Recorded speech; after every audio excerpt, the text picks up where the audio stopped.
حريصين على الآخرين من غيرنا. أما بعضنا بعض بما لنا لا بعضنا بعض.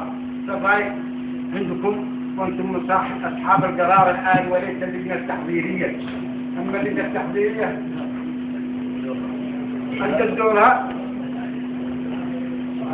دورها إلى هنا. فضايق عندكم. شكرا. طيب هل توافقون على التأجيل؟ من يوافق على التأجيل يرفع يده.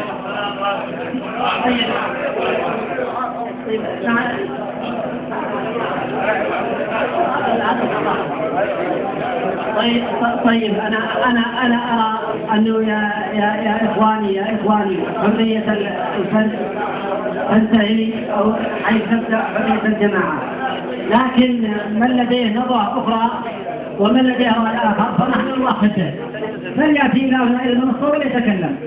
هو حرصا على لم الشمس وتوحيد كلمتنا رأوا أنه يتم تأجيله، ولكن إذا لاحظ رأي آخر فليتفرق. يرحم الله البصري.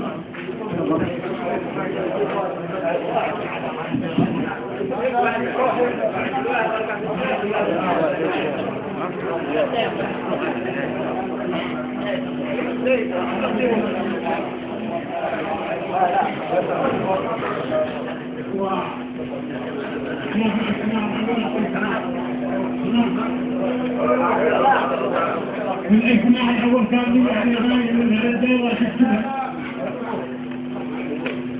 اجتماع الدولة عندما في اجتماع كلها احنا بحاجة الجميع الصغير والكبير أن يكونوا في هذا الاجتماع وأن يكونوا في منطقة لأبناء الدولة.